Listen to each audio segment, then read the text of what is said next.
4 women. 4 black cards. No limits, no rules, and no warning that the man handing them out was going to use the receipts to decide who lived in his world and who got quietly erased from it. When Roman Ashford slid those cards across his desk, he told each woman the same lie, that this was a gift. What it actually was a scalpel. And by the time the statements came back, one of them would cut so deep that Roman Ashford, a man who had not been surprised by anything in 11 years, would sit alone in his study at 2 in the morning, staring at a single line of numbers, unable to breathe. He was 41 years old, and he had built an empire out of shipping containers and silence. Ashford Maritime moved cargo up and down the eastern seaboard, and on paper, it was nothing more than a logistics company with an unusually loyal workforce and an unusually quiet board. Underneath that paper, it moved things that never appeared on any manifest, and it answered to no one, not the harbor authority, not the men who used to run these docks before Roman's father died and left him a company and a war at the same time. Roman had ended that war in 18 months. He had done it without raising his voice once. That was the thing people feared most about him. Not that he was violent, though he could be, surgically, when it was necessary, but that he never needed to be. He simply removed people, quietly, permanently. And he did it with the same flat, unhurried calm he used to sign a shipping contract. He did not trust easily. He did not trust at all, if he was honest with himself. And he was always honest with himself, because self-deception was a luxury for men who could afford to be wrong. Roman could not. His father had trusted the wrong man once, a lifetime ago, and it had nearly cost the family everything before Roman was old enough to understand what trust even was. He had grown up watching that lesson play out in slow motion, and by the time the company passed into his hands, he had already decided that suspicion was not a flaw in his character. It was the price of keeping what was his. Which was why, on a gray Tuesday morning in early spring, he sat behind his desk and told 4 women, one at a time, that he was giving each of them a card with no ceiling and 72 hours to spend it however they liked. He framed it as an audit of character. That part, at least, was true. Somewhere in his household, in the tight circle of people who had access to his home, his schedule, his private conversations, there was a leak. Information had been reaching a rival. Aldrich Voss, a man Roman's father had once called a snake in a tailored coat. Information that only someone inside these walls could have given him. Roman intended to find that person before they could do any real damage. He was not foolish enough to believe a shopping spree would expose a spy. But he was patient enough to know that money, given without restriction, without judgment, without anyone watching, money like that peels a person open faster than any interrogation ever could. What a person buys when they think no one is grading them tells you more about their soul than 100 conversations. The first card went to Bianca Foss, his personal assistant, 32 years old, sharp as a filed blade, and twice as ambitious. She had worked for him for 4 years, memorized his moods better than his own mother had ever bothered to, and made no secret, in the careful, deniable way of someone who knew exactly how far she could push, that she believed she had earned more than a desk outside his office. The second card went to Larkspur Dane, 26, the daughter of an old family friend, a woman Roman's mother had been not so subtly parading in front of him for the better part of a year, hoping proximity would do what none of her direct suggestions ever had. The third card went to Ivy Castellano, 34, a consultant his board had brought on 8 months earlier to help restructure the company's logistics software. A woman with an easy laugh, an unreadable face, and a habit of asking questions that were just slightly too specific to be professional curiosity. The fourth card went to Wren Calloway. Wren had been the head housekeeper at Roman's estate for a little over a year. She was 28, quiet in the particular way that made people either overlook her completely or feel faintly uneasy without knowing why. She moved through the house like she had already memorized every hallway before she'd ever set foot in it, spoke only when spoken to, and had never once, in 14 months, given Roman a reason to think about her at all. Which was, in itself, the reason he included her. A man does not build an empire by only watching the people who draw attention. He builds it by watching the ones who don't. When he handed her the card across the kitchen island, she looked at it for a long moment before she looked at him. "Is there a purpose to this, Mr. Ashford? Or should I assume you've simply run out of ways to make my job stranger?" It was the most words she had said to him in a single sentence since the day she was hired. He almost smiled. Almost. "Call it a bonus," he said. "Spend it however you like. 72 hours. And if I don't spend it, then that tells me something too." She had held his gaze a beat longer than a housekeeper should have, and then she had taken the card, tucked it into her apron pocket like it was nothing more than a grocery list, and gone back to polishing the silver. "Before we go any further into what happened over those 3 days, and I promise you, what Ren Calloway did with that card is going to stay with you long after this story ends. If you're the kind of person who lives for dark power, dangerous obsession, and the kind of twist that makes you sit back and say, 'I did not see that coming,' this is exactly the kind of story we tell here. Hit that like button, subscribe to the Mafia Boss Stories, and down in the comments, tell me, if a man like Roman Ashford handed you a card with no limit and no explanation, what's the first thing you'd buy? I want to know before the ending changes your answer completely." Bianca spent hers in 11 hours. A car, first, not least, purchased outright. A matte black coupe that she had mentioned once, months earlier, in a tone she clearly hoped Roman had been listening to. Then a wardrobe overhaul that required 2 personal stylists and a private fitting room closed to the public for the afternoon. Then jewelry, a piece for each hand, a piece for her throat. Purchases made with the specific, hungry efficiency of a woman who understood that unlimited did not mean forever, and intended to extract every possible advantage before the door closed. When Roman reviewed the statement 2 days later, he felt nothing but a flat, familiar confirmation. He had expected exactly this. Bianca wanted his world. She had simply never understood that wanting a throne and being fit to sit in one were different things entirely. Lark spent hers more slowly, and in a way that was, in its own manner, more revealing. Dinners for a dozen people at a time, gifts for friends who would later post about them, a donation to a charity gala with her name printed prominently on the program, beside a figure large enough to guarantee a mention in the society pages. It wasn't greed, not exactly. It was performance. Every dollar she spent was spent in front of an audience, curated for an audience, aimed at building a version of herself that other people would admire.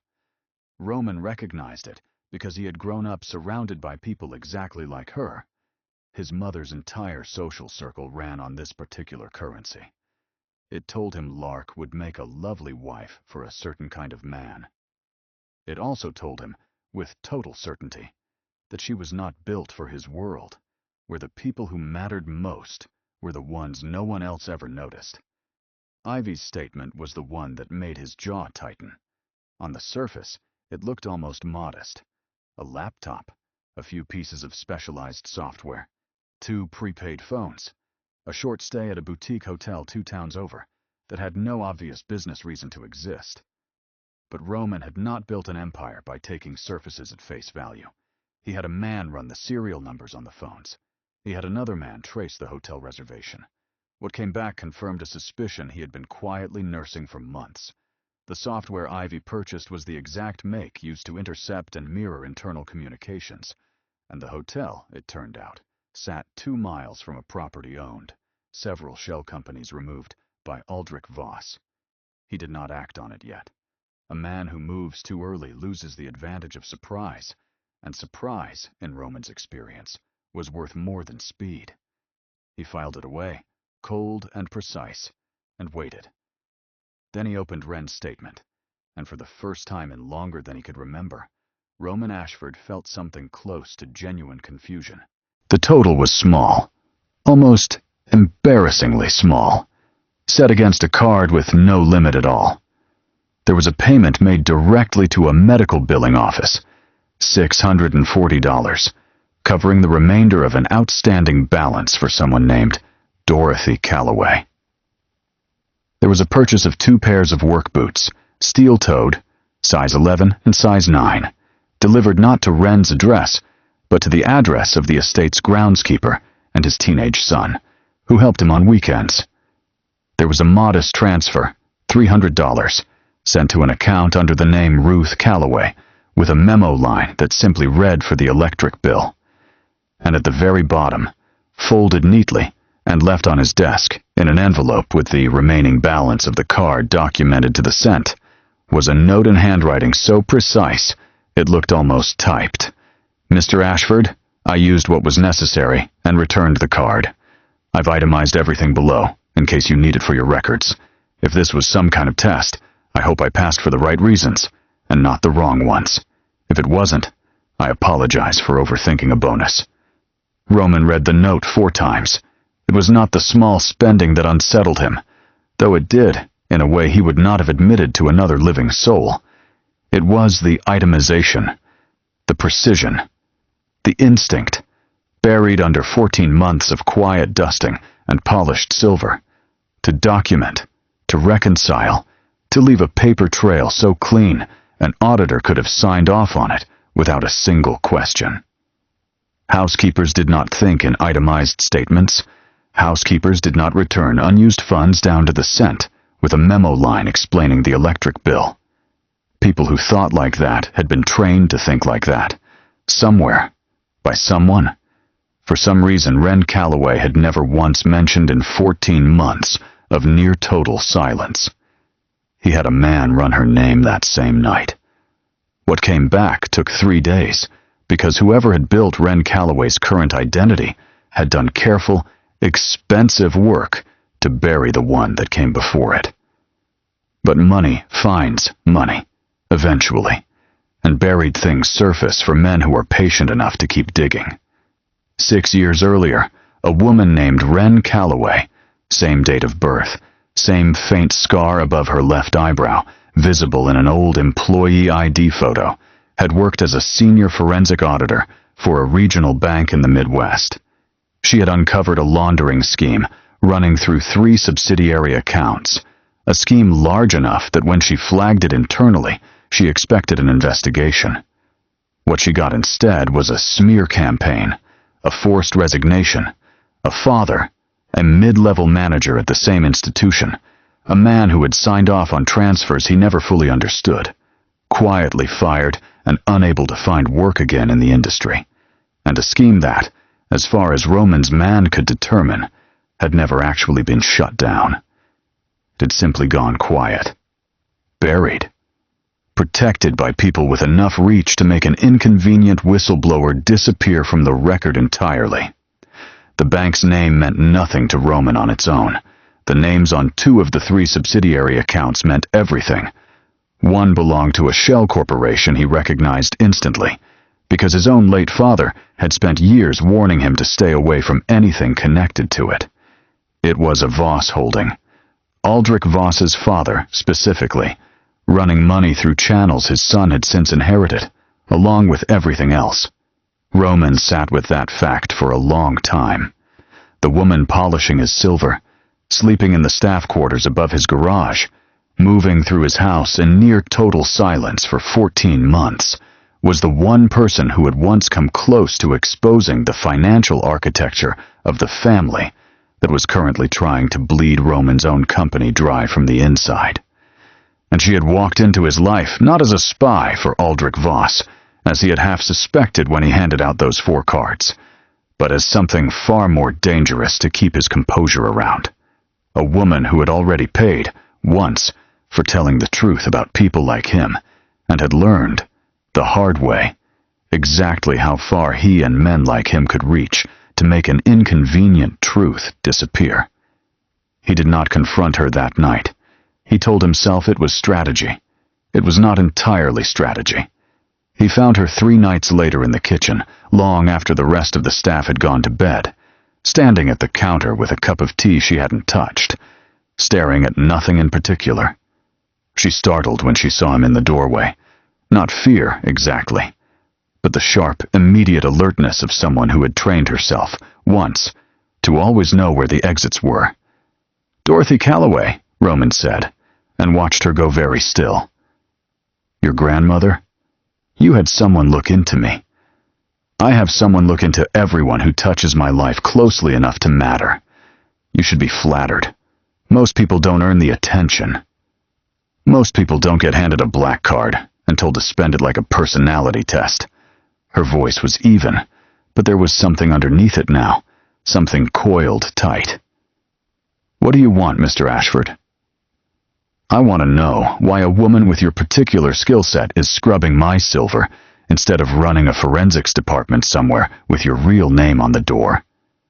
The silence that followed was long enough that Roman heard the refrigerator hum, heard his own pulse in his ears, which was not a sensation he was accustomed to noticing. "Because the last time I used that skill set," Wren said finally, "it cost my father his career, his health, and eventually his life. And it cost me every professional reference I ever had, because the people I exposed made very sure no bank in this country would touch me again. So I disappeared. I took a name close enough to mine that I wouldn't forget to answer to it. And I found work where no one asks for references from the world I used to live in. Houses like yours don't run background checks on housekeepers, Mr. Ashford. They run them on people they're afraid of. I ran one on you specifically because you weren't the person I was afraid of," Roman said quietly. "You were the one person on that list I assumed had nothing to hide. Everyone has something to hide from a man like you. Not everyone hides it that well." Something shifted in her expression then, some careful wall coming down half an inch, no further. "What do you intend to do with what you found?" Roman considered the question honestly, which was rarer for him than she could have known. He could use her. He could dangle the threat of exposure over her, force her cooperation on whatever terms suited him best, the way he had built half his empire on precisely that kind of leverage. It would have been easy. It would have been, by every rule he had ever operated under, the correct move. He did not make it. "I intend to ask you a question, and I want the truth, because I no longer have the patience to be lied to in my own kitchen. The accounts you found 6 years ago, the ones that ended your career. Do you remember the names on them?" "I remember every name on that ledger. I had 6 years to memorize them in a room with nothing else to think about." "Would you recognize the pattern if you saw it again? Under a different set of shell companies, a different bank, moving through a business that looks, on paper, exactly as clean as mine does?" She looked at him for a long moment, and something in her face changed. Not softening, exactly, but sharpening, the way a person looks when a door they'd assumed was permanently shut suddenly creaks open an inch. "You think there's a leak inside your own company," she said. "That's why you handed out those cards. You weren't testing our characters. You were testing which one of us had the skill to hide something, and which one of us had the skill to find it." "I was testing both," Roman admitted. "I did not expect to find both qualities in the same woman." It took her 4 days to find it, working nights in a locked room off the estate's library that Roman had cleared of everything except a desk, 3 monitors, and a standing order that no one, not Bianca, not Lark, not Ivy, not a single member of his staff, was to know what she was doing or why. Roman brought her coffee himself twice, which his housekeeper of 14 months found more unsettling than anything else that had happened that week, and which he did not examine too closely as to why he'd chosen to do it personally. What she found, on the 4th night, made her go pale in a way Roman had not seen since the night in the kitchen. "It's not Aldrich feeding information out," she said, sliding a printed ledger across the desk toward him. "Or it's not only him. Someone inside your company has been running a parallel set of books for the better part of 2 years, skimming 3 to 4% off the top of every major shipment, structured just carefully enough that it would never show up unless someone was specifically looking for the pattern I already know by heart. And they've been feeding a cut of it, along with your internal schedules, your shipment routes, everything Aldrich would need to undercut you at exactly the right moments, straight to a Voss holding account. The same architecture as 6 years ago, nearly identical. Whoever built this either learned from the same people who taught me to find it, or they hired someone who did. Roman read the ledger twice before he said the name out loud, quiet, almost gentle, the way a man speaks right before something in him goes permanently cold. Marcus Bellamy had been at Roman's side for 9 years. He had stood beside him at his father's funeral. He had been the one man in the company Roman had never once run a full background check on, because trust, for Roman, had always meant precisely that. The one exemption a man allows himself, the single account he never audits, because to audit it would mean admitting he trusted no one completely. It was, Wren told him gently, exactly the flaw men like Marcus were trained to look for and exploit. The blind spot a man builds for the person closest to him is always the widest one in the entire structure. Roman did not sleep that night. He sat in his study with the ledger in front of him and understood, with a clarity that felt almost physical, that he had spent 9 years mistaking proximity for loyalty, and that the woman who had just handed him the proof of it, who had once lost everything for doing exactly this, who had every reason in the world to walk away from his house and his name and let his empire collapse under the weight of its own rot, had instead stayed up 4 nights running to save it. He found her again near dawn, still at the desk, hair loose from its usual knot, eyes red-rimmed with exhaustion, and something that looked, for the first time since he'd known her, like fear.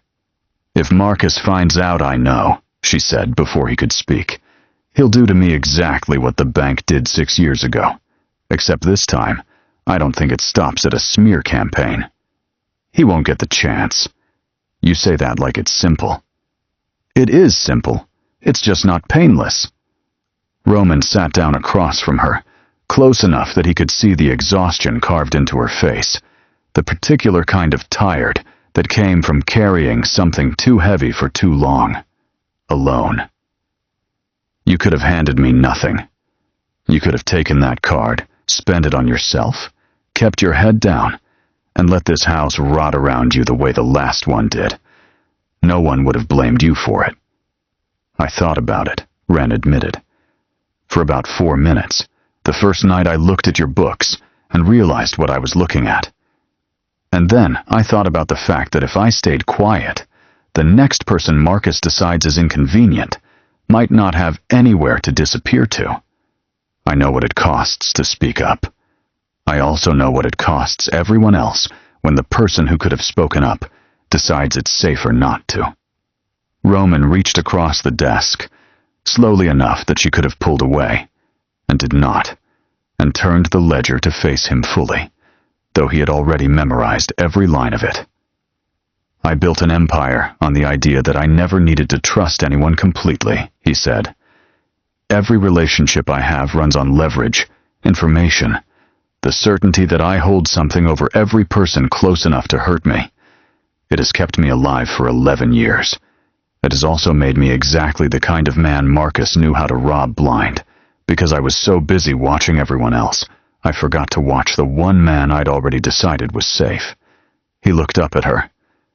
"You had every reason to let me lose everything. You handed me the one thing that could save it instead. I don't know what to do with that, Wren. I have run this company through fear and leverage for 11 years, and I do not know what to do with a person who simply chose, at real cost to herself, to do the right thing anyway." "You could start," she said quietly, "by not testing everyone who's ever loyal to you like they're a threat. Some people just show up, Roman. Not everyone needs a black card to prove what they're worth." It was the first time she had used his given name. They confronted Marcus 2 nights later, at a shipment audit meeting Roman had staged, with deliberate surgical calm, letting Marcus believe until the very last moment that this was nothing more than a routine quarterly review. Ren sat at the far end of the table, introduced simply as a consultant, and said nothing until Roman nodded once. And then she laid out the parallel ledger, page by page, number by number, with the same flat precision she'd once used to end a career at a bank that never forgave her for it. Marcus's face went through 4 distinct stages in under a minute. Confusion, then calculation, then the particular kind of panic that comes from watching every excuse collapse in real time. And finally, when he understood there was no version of this meeting that ended with him walking out the front door a free man, something that almost looked like relief. 9 years of running a double life, Roman would reflect later, was its own kind of exhausting. Some part of Marcus had been waiting to be caught. What happened to Marcus after that meeting is not the kind of thing this story needs to describe in detail. Ashford Maritime handled its own justice, the way it always had, quietly, permanently, without leaving a paper trail behind for anyone else to find. Aldrich Voss lost his access to Roman's internal information within the week, lost the leverage he'd been building for 2 years within the month, and within 3 months, lost the last of his father's holdings to a hostile buyout. Roman orchestrated with a coldness that felt, for the first time in 11 years, less like survival and more like closure. Bianca left the company shortly after, taking a severance generous enough that she never had a reason to speak publicly about any of it, and a job offer from a rival firm that Roman suspected, correctly, she had lined up weeks in advance. Lark married a hedge fund manager 8 months later, in a wedding that made the society pages exactly the way she'd always intended her life to. Ivy Castellano disappeared from the company record so thoroughly and so fast that Roman's people were still tracing the last of her movements months afterward, though by then, with Aldrich neutralized, it hardly mattered where she'd gone. Ren stayed, not as a housekeeper.